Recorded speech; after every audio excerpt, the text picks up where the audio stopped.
Broadcast is now starting. All attendees are in listen-only mode. Hello and welcome to the first webinar of 2019 from the SLA Competitive Intelligence Division. So this is our first webinar, as I said, first webinar of a series. So we'll have one monthly, and we have a great webinar for you today. But first, I'd like to sponsor our sponsor for the webinars in 2019. So they say this is a series, is Aurora WDC. And the Reconverge G2 conference coming up in April is going to focus on the evolving mission of intelligence and the information professional community as we deepen our impact on the growth of organizations we serve. Tickets are available for the conference, and we'll post a link in the chat window so you can get more information about Reconverge G2. And now that mission, of measure of growth ties well with the subject of the webinar today, which is win-loss analysis. And to help us do that, I'd like to introduce Ellen Naylor, who was pointed out was not only a North American expert, but a global expert in win-loss analysis. And I was given some grief because I was only focusing on North America. But yes, indeed a global expert on win-loss analysis. And so Ellen, take it away. Oh, thank you, Jim and Jason. All right, so today we're going to talk about win-loss analysis. And the reason I added from the trenches to the title is it's been about 2 or 3 years since I wrote this book. And one thing about writing a book is you start hearing from people and you hear about their issues. So that's the reason this got a little stronger. I learn with every win-loss project I do myself. There's always something new to learn because it's a process, it's squishy, you're dealing with people.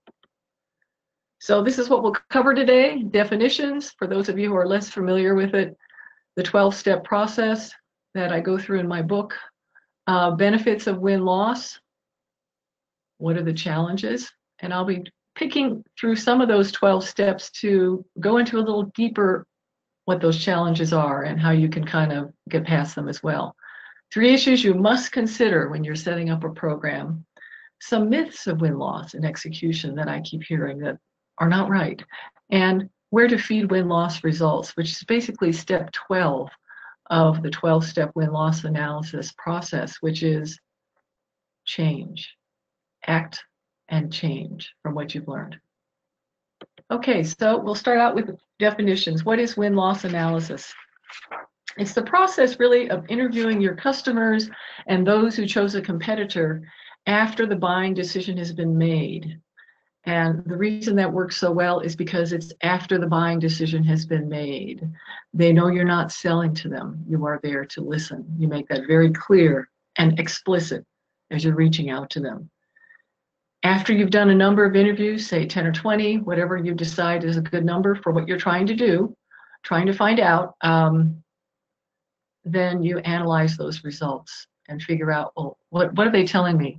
Because what you're ultimately trying to do is figuring out what you should do differently at your company to retain and gain more business. And it isn't just so that's the big objective. And you're trying to figure out what's working, what's not, in sales, marketing, your product, your customer service, your technology, your industry relations, for example. And you're wanting to learn the buyer journey because it's quite a journey, quite a digital journey. It keeps changing all the time. There's so many places they can reach out to find out about you and your competition. So why does it work? Well, number one, it works because you're going to your customers and those who chose a competitor. You're not just going to sales or someone in your company or your team, your RFP team, and asking what happened. That is very valuable, but often enough the sales team or the RFP team, they don't really find out why they win or lose deals. They'll find out part of it, but especially when they lose deals, customers just don't like to share details about why they didn't want to do business with you if it's with your salesperson. And then also the fourth point, probing the actual performance of the selected vendor. Sometimes you're lucky enough to get that, and sometimes, maybe it was your competitor who won the deal, and you'll find out it's not going so well, and well, they signed a 1 or 2 year contract, but you can let sales know that's a pretty hot prospect to get on to, put it in your funnel. So here's an example too of just kind of what you get down to. I just wanted to give an example. So here you find out why you lost against a particular competitor, and ease of file transfer is the #1 reason why. So you need to go investigate that and investigate what the competitor is doing that you're not. It's something you can definitely improve on, but it might be something that takes a little longer. So when you do win-loss, you get these kinds of answers. And this is just in one area that you might be investigating, which is technology. So even though it's so wonderful, why isn't it done? Well, a lot of people aren't aware of it. There's politics in companies. Sometimes they let sales dictate what's going to happen or not. There's a cost to do it, whether you do it in-house, it's the time, or you outsource it to a consultant. They're not working for free. There's also a certain amount of arrogance. People think they know why they win and lose. We don't need to go ask our customers. We know. They also think they're doing it when often they're doing they're talking to their sales force only, or they're doing a big post-mortem about now, what did we do well, what did we not do well for wins or losses. Another big reason is lack of executive sponsorship. They don't get it. They don't want to put the budget behind it. And frankly, it's not for everyone. In some companies, it's just not going to fly culturally. So here's some statistics on win-loss. They're not so easy to find, actually, since it is kind of a niche. The one on the left is from Pragmatic Marketing. They had done a study of about 1,700 people in 45 companies in their marketing in their annual survey that came out late last year. And basically 32% only are doing win-loss. I think that might actually be a high number. And how do they know they're winning? Only about 20% even track profitability, which is kind of important, right? And the one on the right was some research done by Innova. And they mentioned that only in 40% of the time does sales actually get this right if you're just relying on your sales force. And you can see the number 60% of the time they either have it partly right or totally wrong. Another statistic I didn't put on here is a formal win-loss program where people change behaviors and practices based on the results can look to improve win rates by 15 to 30%. That's also Innova research. Okay, so let's just dive into this win-loss process. And you'll notice I have some of them that are yellowed out because we're going to focus on those a little bit more, because those are the ones where either I have challenges or a number of people have contacted me with their challenges, so we can all learn. So the first one is, what's your goal? Why do you want to do it in the first place? And not just to make more money. Do you have a specific goal? Is one particular competitor just killing you all of a sudden, who you were winning against? You want to improve your win rate from 20% to 40% against them. Figure out what your goal is. You're going into a new geography. That could be another one. You're bringing out a new product. You want to know how to cross-sell with it. There's a lot of goals. Or maybe you just say, we'll go by the 80-20 rule, and we will focus on the customers that bring us X amount of revenue, because that's worth it to us to keep those and retain those customers. And when we lose them, it's very painful. So that can be some goals. Which accounts? Okay, so we're going to go into that in a little more detail, but after you've decided what your goals are, you have to figure out which companies you ought to be interviewing and who within each company is a good person to interview. I notice most of the time it's 1 or 2 people that will have most of the answers of what you're looking for. It can be challenging, though, to find that right person, especially in large accounts where there's 10 account reps, perhaps on this account that's global. So who's the decision maker, or who is a key influencer? That can be a challenge to find. Salesforce.com helps out, and among others, in digging up some of these details, but it's still a challenge. Okay, so company culture. What is your company culture towards even doing win-loss? Is this something where there'll be a lot of resistance? Will it be hard to get budget? How's sales going to feel about it? How's marketing going to feel about it? They're being assessed as well. How about your product development people? I notice product marketing and product development and marketing people often are pretty keen, and sales, not so. And we'll go into a little bit of how you can overcome that. Creating the questions, I think that's the easiest part.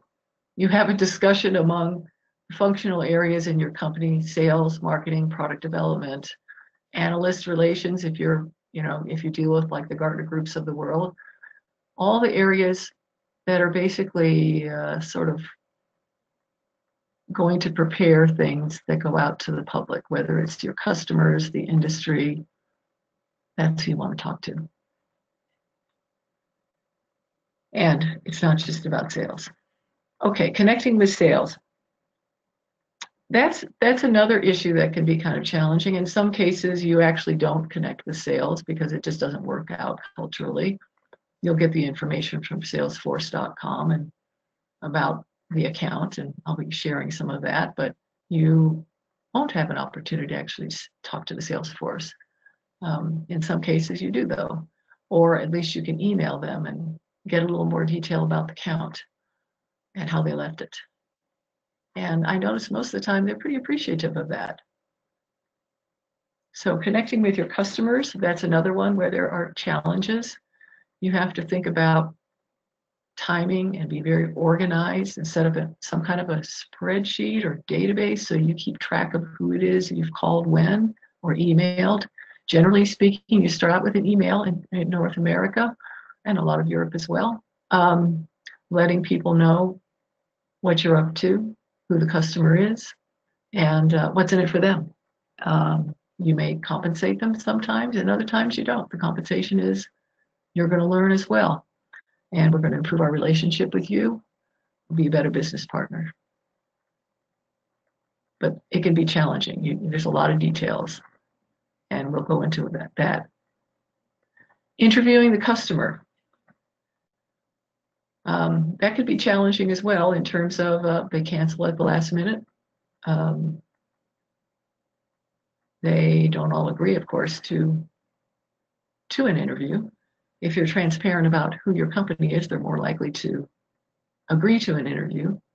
But you need to keep track of the time, be a very gracious interviewer, and be so prepared with how the many ways the customer may answer any of those questions on your list, so that you have a set of other questions, like a decision tree, that you can ask them to probe more deeply, because that's where we really get our good scoop as interviewers. And at the end of every call, we want to say thank you, and recognize their communication style as soon as they say hello on the phone. Are they a dominant person? Do they like to talk? You need to listen a lot more than you talk. You want to hear from them. So right away, you need to put yourself in their place. Another thing often enough that you might ask is this still a good time? Especially if you can kind of notice they're impatient on the other end of the phone and their breathing you can almost hear it. It's very shallow. Okay, tallying interview results. That is something I tend to do as I go along, because that way you can think about how you're going to visualize the results. In our Twitter world, that is a challenge, but that is what we have to deal with, even though some of the best scoop you get is qualitative, and it's really hard to visualize it. You kind of have to just say it, right? But as much as you can visualize it, that's a good thing. Then analyzing the findings. I'm going to give you an example from a friend who does a very good job of visualization there. And so I was at a presentation he gave and thought, oh, that's really good. It's just a way to think about taking what it is you've analyzed it and sharing it in our Twitter world as quickly as you can, but also you need to make the points you're going to make. When I first started doing win-loss analysis a long time ago, It was way out before any of this social media or emails or any of that stuff, and people expected a long report, and they read the dang thing. They wanted an executive summary in the beginning, but times have changed. Okay, 10, making recommendations. I mean, that is in essence what this is all about. You know, things like when customers are calling into tech service is trying to upsell them before they solve their problem. Another common one I get is when they call tech service, let's just pick on them for now. It takes a while for us to get through to tech service, but once we do, they're pretty good. They know what they're doing. They have good product knowledge.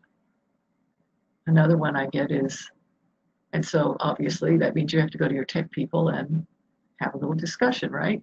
These are easy things to fix though. Another one that takes a little longer to fix is, for example, the customer testimonials.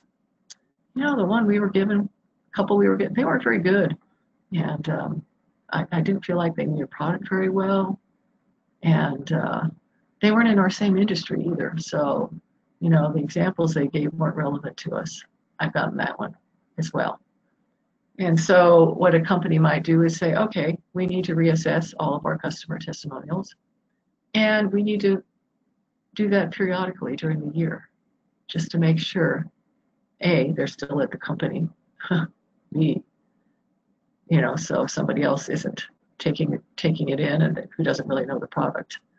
So these are the kinds of things that you're making recommendations about. Those are very simple ones, but there's usually a list of 10 or 20 of them, right? Then you need to decide who you're going to disseminate this to. I always say disseminate broadly, but maybe not deeply. And we're going to go into dissemination and making changes in a lot more detail because I think it's so important. The security issues are important as well. That's why I often say maybe not as deeply, depending on how it is you share. There's a lot of turnover in companies these days, so that's why maybe not so deeply is a good idea. Someone in sales can easily take that and go to the competitor. And making the changes, that's what this is all about. And we're going to have 6 or 7 slides on ideas and ways that win-loss has helped company make changes in their deliverables and also in their actions. So here's some of the strategic benefits of win-loss. I think probably one of the most popular ones I hear is improved customer retention and having an early warning system before it's late warning. But you get a lot of good stuff, mergers and acquisitions, partners, lots of cool things come, even though it's often thought of as just simply a tactical process. It can be pretty strategic as well. You may find out also that they're using your product in an unintended way. Oh, well, let's build a marketing behind that we didn't know existed. Tactical benefits, well, I think those are probably better known, right? You keep doing what it is you do well and improve on it, if anything, and you find out why you're really losing and winning. That's probably the bottom line, because most people actually don't really know why they even win, even though they think they do. And you know, other things that are not on this list, for example, are you can improve your marketing message as a result of this, because your customers go fishing around digitally for a long time before they decide to contact sales. And you also find out what competitors are saying to your customers or prospects about you. And you can do something about that in your marketing message, in your analyst community, or in your sales presentation. There's a lot you could do. The other is cross-selling. You can kind of learn how to do that a little better with loss results. Okay, so now we're going to focus on those yellow ones where I had challenges. So I have really these accounts? I say that because this has happened more than once to me, that I've been asked to call customers up and I find out they're not a loss. They're a prospect. There has been no proposal given, no demo given. The sales force would just like to reach out to them and they wish they would be a potential customer. And that's happened to me a couple of times. And I know I'm not the only one. So a lot of times with win-loss, you need to explain what a loss is, that there has been some communication in writing and a demo. And, you need to have these to talk about because you're trying to assess why they chose who they chose and what journey they went on. You're not going to find that out from those who you wish would call you in the first place. Also, the other issue here is getting to the right person to talk to in the accounts. A lot of people have trouble with that, and it's very important to get to that right person, not waste time going from person to person to person. And I think it can also create ill will within the company who it is you are interviewing as well as the interviewer. It's very frustrating. Okay, number 5 challenge, and that is connecting with sales. Since 80% of the decision sort of has already been made before they call sales, that is a major issue that you have to deal with as a win-loss person and as a company, for crying out loud. So sales can be kind of frustrated by also this whole process, right? I mentioned that earlier. And one of the ways I've gotten around it is we have shared the questions we're going to ask the customers, and they realize, oh, there's only a couple really that are related to us. Probably 80% of them are related to product marketing, company reputation, what's the buyer journey, before they even called sales. What influenced you to even call us in the first place? All these sorts of issues are not sales. Sales cannot impact those. So the other thing I do is I often will show them this grid to give them an idea of this is kind of what we're looking for here. If we're looking at the relationship health, yep, that's you. Although helpful customer references, you don't have as much to do with that. You made the sale, but it's up to marketing and other people in the company to stay up with that. It's not up to you. And service issues, even though the customer will call you at 5 o'clock on a Friday with some service issues because they're not able to get through to anybody else, it's really, they're assessing another whole part of the company. Company reputation, well, you're one piece of it, but as you can see by this list, there's a lot of others. And of course, the products. That is product development, product management. And then there's a whole 5th section I didn't put on here. I didn't have enough space. And that is kind of like, how did you find us? And sales is very interested in that. And marketing is very interested in that, and kind of what influences you. Like, for example, the Gartner Magic Quadrant, some of those things that are out there. And there's some of those databases or services out there where people can go to that are not on your database, that are by other operators, where they can read about customer experiences with you and your competitors. Just finding out about those things helps sales out a lot too, because if you can improve those channels, then more people are going to be calling sales to fill up their pipeline. Okay, challenge number 6, connecting with customers and prospects. I always say, know me before you call me, which will be the next one, but let's just start out with this. Just an example. What does this make you think? This is an actual title that someone shared with me, which was the title they used to reach out for a win-loss interview. Do you think anybody's going to open that up? Delete. You know, 47% decide to read an email based on the subject line alone. So you need to have some snappy subject lines prepared. If you're offering compensation, that works out pretty nicely. I use the company name in mine because most of the time I tend to work with companies who want transparency, and often they'll open the email just because of that. You know, having the company name, and we want to improve your customer service or some line like that. But this market research request is not going to work. Okay, and here's the letter that went right along with it. So, person gave their name. I've been hired to do some research, and looks like you were involved. Now, this one is one where we're not using transparency. Want to help?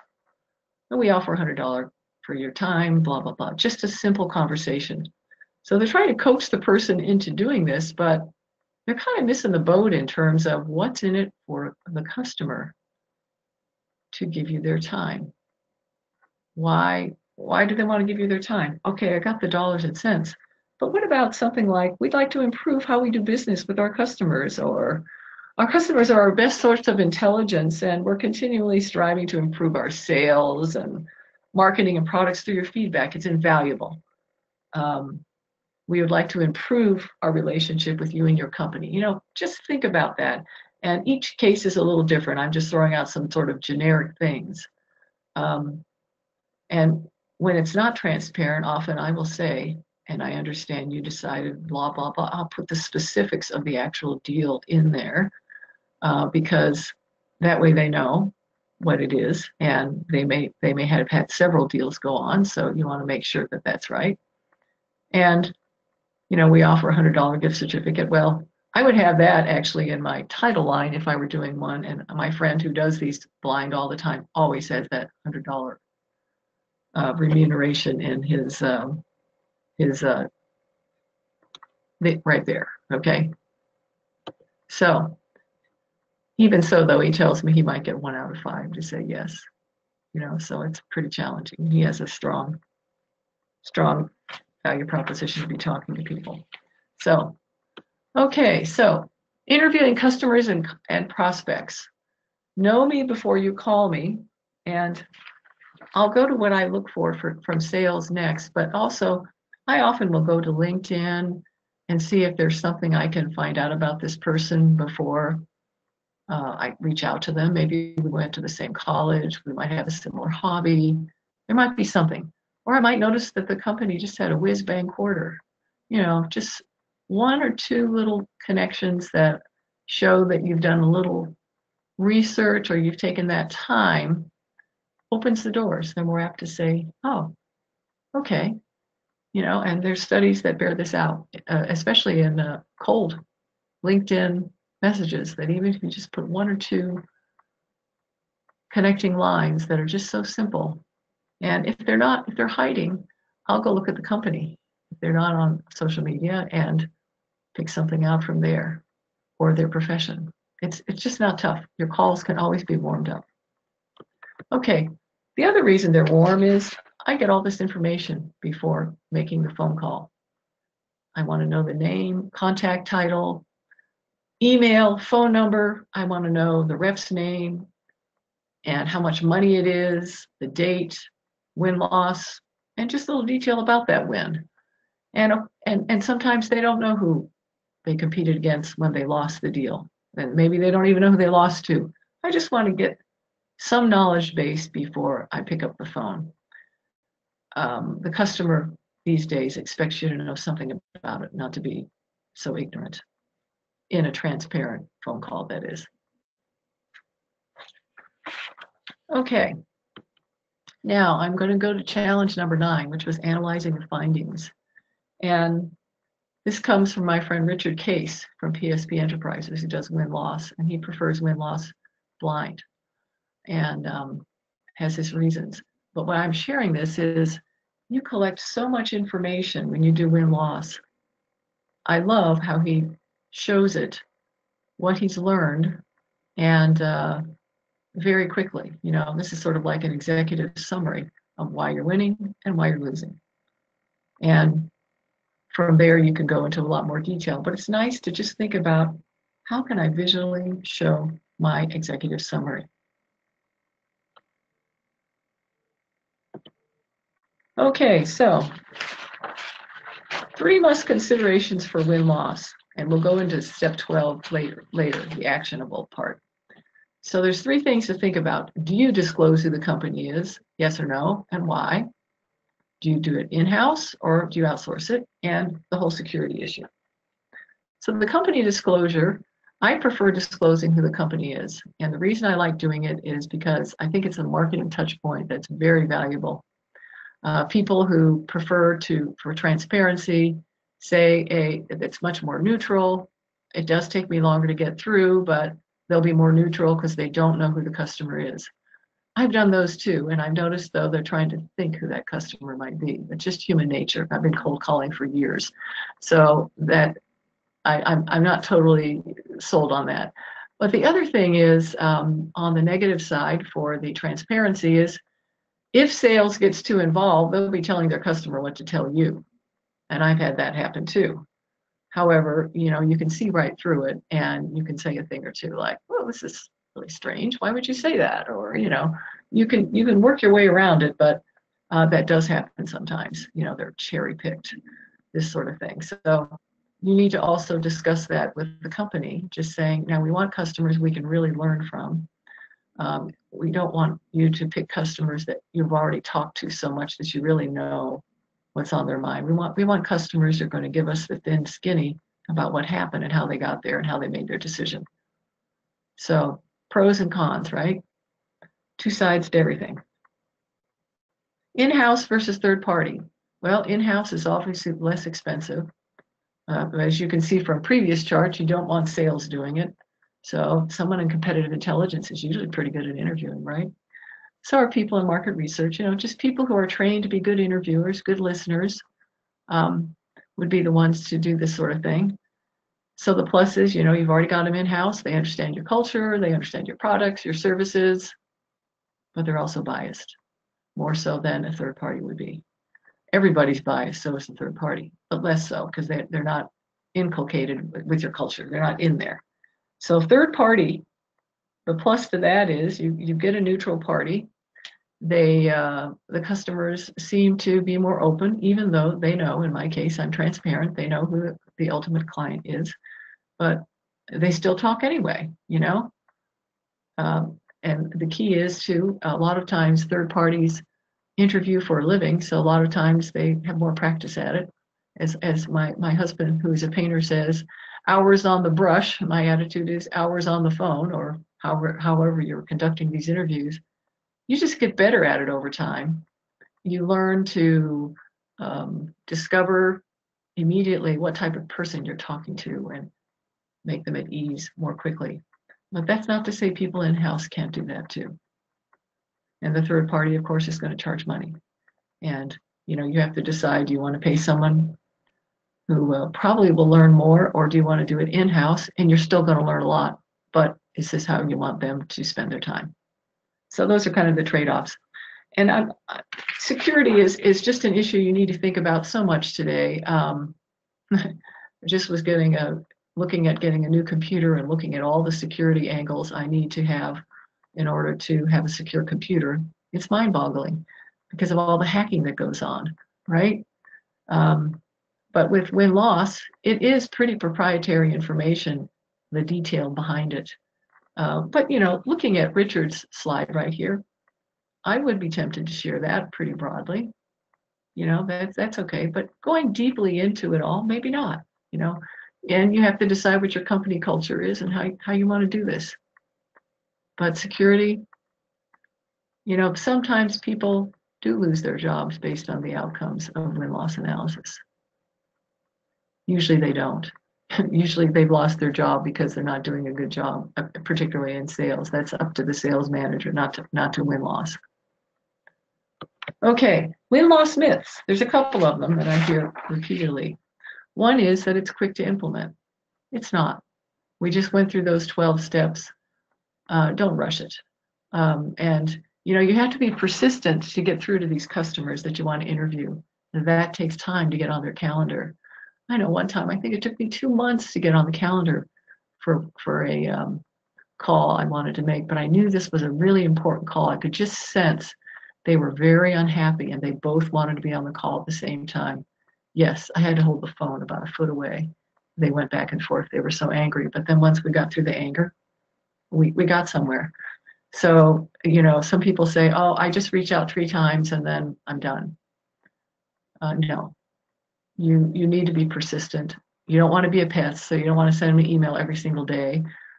But after the initial email, you'll say in the email, and I'll be calling you to see when would be a convenient time to talk, and you'll call them. And if they don't answer, then you might email them again with a different subject header because maybe they didn't even open the first one. You need to be thinking about all this. It is squishy, but it does take a while to implement. Industry expertise is more important than the actual business, is the most important factor. And industry expertise is very helpful, but the most important factor in win-loss is that the person understands how business is conducted. And you'll see from the following slides I'll be sharing, this is what's the important thing. How is the sale made? What is the buyer journey? You understand finance, accounting, proposal reading, demos. Can you speak and understand the language of sales, marketing, product development, how budgeting is done? That's what you want people to understand, how business is done, and also how to talk to people who are decision makers. You don't want some rookies doing your interviewing. So while it's helpful, you can actually, most of the time, teach someone in your industry to the detail that they need to have. There are some exceptions. Some things are too techy. Some of these pharmaceutical things and drug discoveries and scientific things, that requires industry knowledge, and that's who you want to hire. But I'm just saying in general, I've noticed that the understanding of the business is more important. Okay, so this is step 12. This is taking action from your win-loss results. These are the areas where you can take action. Training, various forms of training. Your strategy, you get ideas around that. Sales, obviously. Your company. By your company, I mean the areas within your company where you can act. Marcom, marketing communications. You can take some actions there. You can take some actions to improve the buyer journey before they get to sales, as well as, of course, after they get to sales. Also, the product. Okay, so I'm going to go into each one of these. So the buyer journey, customer testimonials, big deal. These are things you can improve based on the results. Maybe your videos aren't snappy enough. You find out about stuff like that when you're interviewing. Your white papers are out of date. I've even gotten that. I went to a competitor to read a white paper about this space, and then I came back to this company and bought theirs because I liked it better, but I needed to have a better understanding of it. You'll make website changes all over the place, right? To influence things. Social media, that could be a discussion all by itself. And if you have some sort of reporting mechanism that goes out, if you're publicly held, you might change that just a little bit too. Okay? And wherever else you notice they look. Sales. Okay, for sales, one really common deliverable that is improved is sales battle cards. And what those are is what they sound like. How do I compete against this competitor point by point? When they say this, I should say that. And I'm greatly netting it out, but that's in essence what the sales force is looking for. How do I beat the competition? How do I know what our strong points and our weak points are and how we should represent ourselves? And very valuable. You get information for that from win-loss. You can pull some of this into your sales training, maybe, and also your new hires in sales. You can put some of this into sales proposals that you didn't used to include, right? You might change how you do your product demos. You might also include in your product demos that sometimes you conduct win-loss. There's a lot of things you can change in your product demos, maybe the timing of them. Customer testimonials, I've already covered that, but that also benefits sales, so I just threw it out there. Okay, marketing and communication. You might change your advertising campaign a bit. You might create a whole new one as you discover an unintended use of your product. Promotion, PR. You'll develop or refine buying personas. And that is trying to figure out the characteristics of those people who are buying your product. And maybe you have 5 or 10 different types of people that go after your product or more. It can be very involved. Just, it's hot right now. People are talking about it, and you can affect those buying personas and send them a targeted message, perhaps, as you're trying to market to them. Again, customer testimonials, they're going to show up everywhere, right? Because they're really a big deal. Marketing collateral and communication channels to try and decide, they mentioned this channel where assessments are done of us and our competitors. I didn't know that vendor even existed. Just as an example, you need to get out there. Okay, training. Some of this intelligence will help you train your trade show collectors, your trade show exhibitors, not to give things away, and perhaps to better ask questions and qualify who it is who's coming up to talk to them, and to recognize this is how the competition does this sort of thing. Employee onboarding, great place to just add a little bit in there, especially at marketing, sales, and product, development, and sales, training for sales. Product. A lot of times you get product development ideas. You find out about new features that maybe the competition has that you don't have, or maybe they have them incorporated into the main product and yours is sort of an offshoot. It's not nice and neat. You might tweak some of the existing features just a bit. You'll find out some features are never used, so why do you have them there? But in technology we have lots of unused features, right? Unintended uses and must keep features. Sometimes people think, nobody's really using this, nobody really values this, and you find out they do. They do. And the whole area of sort of integration as well. I did put that down here, but for example, how well does your product work if you're, for example, in the software space with the customer's existing software that runs the company, like an Oracle, an ERP, how well does yours work with theirs, or how well does it work with Salesforce? Just depending on where you fit, the integration can really be a big deal too. And you might find out, ours doesn't integrate as well, and here's what we need to do. Strategy. You might find partners, alliances. You might get some different strategic direction that you hadn't thought about before. And M&A. I know I did an M&A years ago. And lastly, the company.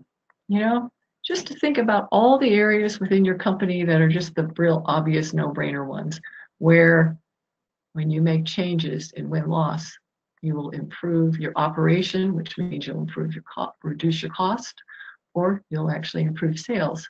So technology is a big one, of course. Implementation, how well do you do there versus the competitor? And there in implementation, what you're interested in there is how does the handoff go from sales to the implementation team to the training team? That's a big deal. I notice that's a weakness for a lot of companies. And in other cases, it's a huge strength. It's a challenge. It's a huge challenge. Customer service, technical training, technical support. Maintenance, how can you improve your maintenance or your level of support? And I mentioned integration already, and just communication, within your company about things that you hadn't thought about before, or that you had thought about before. And the other thing I thought I'd mention often is that at the end of win-loss, when I'm giving results and recommendations, I also include things that I kind of wonder about, that I heard, that maybe not enough people said this, or it needs more depth. Maybe you might want to follow up with this customer, or you need to have some internal company discussion around this. the result I got is not conclusive. That's important to also include when you're doing win-loss analysis. So just winding up here, what is the future of win-loss analysis? You can't help but wonder about that when this is what you do for a living, right? But content media is out there, and artificial intelligence, more and more things are being grabbed as much as they can be out in that digital white space, right? So, will that extend to a reluctance by customers and potentials to engage in win-loss interviews? And I think not, actually. My experience has been that even if I get a pretty bad customer list, about 50% will agree to conduct an interview. And most of the time, I get a pretty bad customer list. But the other thing I notice is if people have the time to have an interview, they will give it to you, and they're happy to give it to you, because most of them, because they're not being listened to that much these days. They're lonely. It's very interesting. Even at the end of some of these interviews, I've had people say, "Thank you so much for the call." And I'm thinking, no, thank you. But people need to be learned and listened to. The other reason why I think win-loss isn't going anywhere is a real obvious one. I notice there's more and more providers of win-loss than there used to be. And I know part of it is it's very hard to call the competitor up directly and get intelligence these days due to social media. But I think people are also realizing, hey, the customer is a great source of competitive intelligence, because they buy based on their perceptions. And how often have I heard people say to me at the end, "Oh, we knew that, this kind of thing." Or they'll say, "That's not so." And I'm like, well, this is what they think is so. You need to do something to dispel that. Anyway, those are my closing comments, and I have my book and my contact information if anybody's interested in a follow-up. But for now, if there's any questions, I'm happy to answer them. Wow, a lot of great information there, and a lot of great advice around win-loss and analysis, and both why it's necessary, and then the point about the myths is very, very helpful. I think that's one of the problems that we do see is that there are a lot of myths out there, which you addressed, and people have lack of understanding as to sort of why they need to do win-loss analysis. And I think that once you get over some of the myths that you don't need to do it around that, then you'll see the benefits of doing it, and it's great. So one quick question with regard to your last question there on AI. Do you think that with the increase in sort of AI and the difficulty with sort of the context that AI may have with regard to scanning social media contacts or social media conversations, the difficulty of picking up tone in social media versus, say, a telephone interview? Do you think that that's something that's a great thing to promote as to why the personal touch is better? Yes, and social media can really pick up a whole lot in terms of scanning out there. Artificial intelligence is pretty darn amazing. But to your point, what you miss is the question and answer that goes back and forth with individuals. And you also miss the whole tone, the voice tone. When I do these interviews, I take good notes, and I always record them because I need to listen to them later on in order to pick up the tone, which I think is so important. What their mood was, and what things excited them, and what really they just sort of passively, or they didn't know the answer to, for example, and that the customer was hot to know about. But the tone of voice is a big deal, and you just don't get that in the digital world, and it's a big miss. Very easy to misunderstand what people write too, because a lot of people don't write very well. Yeah, true indeed. We have a couple of questions here from listeners, and so I just want to run these by you, Ellen. If you, so sometimes people say that price, quality, and delivery time are most important. How do you go beyond price, quality, and delivery to uncover other intangible decision-making criteria? So you're saying price, quality, and delivery are The most perceived. important. So people have said that those are important, but I guess how do you go sort of beyond those to look at sort of the intangibles? Well, let's just go back here to this chart right here. This is probably a good way just to go here. Okay, so you see all these issues that are here on the thing. Delivery is important, but for example, training and customer service are huge, huge, huge, huge. And I don't see that on the list. Price is always important, but it's usually not number one. Almost never number one. I've had it be number one once, where it really made a lot of sense. The customer's pricing was just out of the ballpark. It was way higher than everybody else's. And they just had stayed up with what was happening in their marketplace. They were in denial. We took care of that pretty quickly. But most of the time I notice it's some element of customer service. Quality is very important a lot of times too. But in other cases it isn't. It really depends on the product, and what they're using it for. And does it, if it's an instrument you use every day, it better be tough, and if it's something you don't use that often, or so it varies so much. But servicing is a big deal, and different product attributes can be a big deal too, in terms of maintenance. That's another big one. And the other thing about price that can be very interesting is price is not always price. Not everybody prices their product the same way. They probably do it on purpose because they don't want it to get out. But it's a big game of sales, right? Yeah. But the other, and there are companies out there that's all they do for a living. They help the sales force price the product in B2B sales correctly for their customer base, and that's all they do. That's all they do. Wow. Yeah. Another question for you here is, and this is an excellent question about how do you find an opening to speak with someone when the client wants to remain anonymous? So you have a client who wants to remain anonymous, so it's hard to get that opening.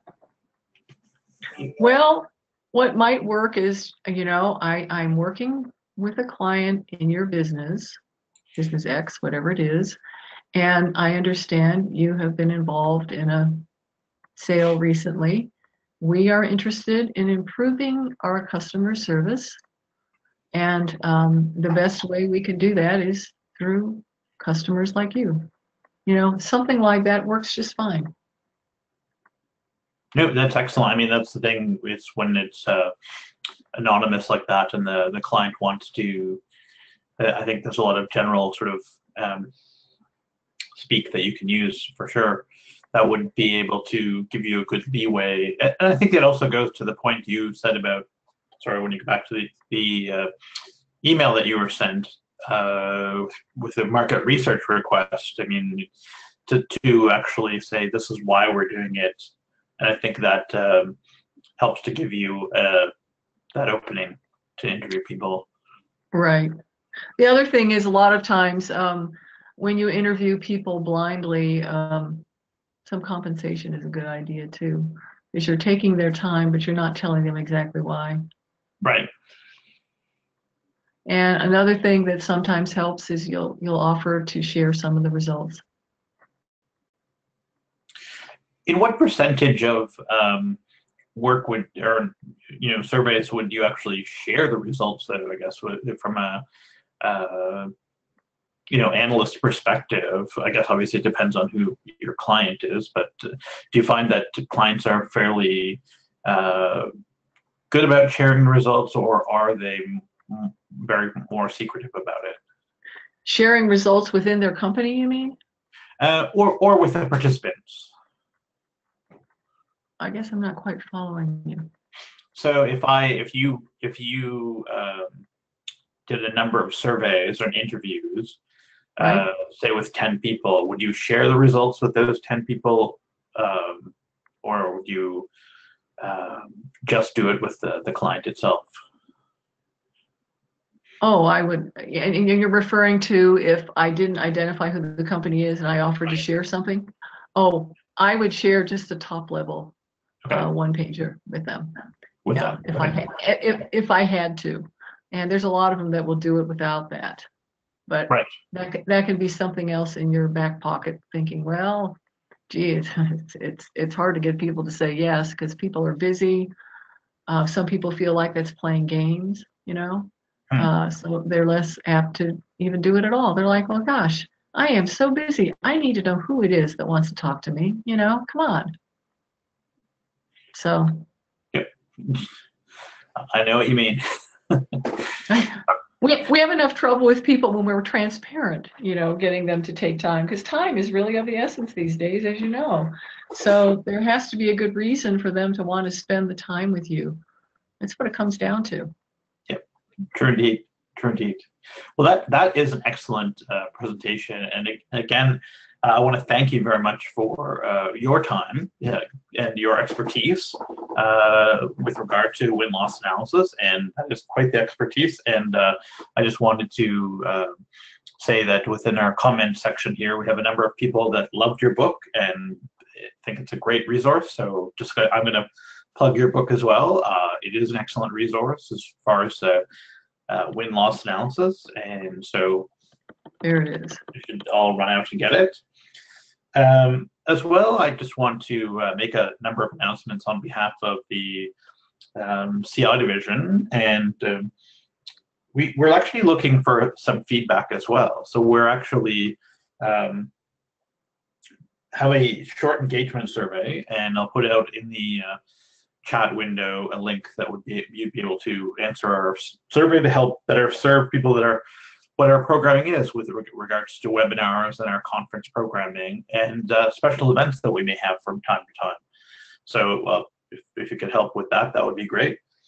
Another thing is that, as I say, we've got a new board structure, and so we have a few positions opening for our CI division board. So we're currently looking for a secretary, a communications chair, and as well a membership chair. So if you are interested in getting more involved with the SLA CI division, please drop us a note in the chat box here, and or you can leave a message through our website. And also, one more announcement is that we're looking for some moderators if you're interested in attending our conference in lovely and beautiful Cleveland, Ohio, which is coming up in June. And we're looking for some panelists for our CI across industry. So anyone that's interested in doing some work on some presentation with regard to how CI works in your industry, that would be great. And also, we're looking for, as I say, moderators. So if you could drop us a line on that as well, that would be greatly appreciated. So I want to thank everybody for attending today's webinar, and we'll have details with regard to our February webinar announced fairly soon. And so hope you enjoyed and got a lot of value. I know I certainly did out of the webinar today. So thank you, and hope to see you in February. And thank you, Jim, for your kind words and for having me.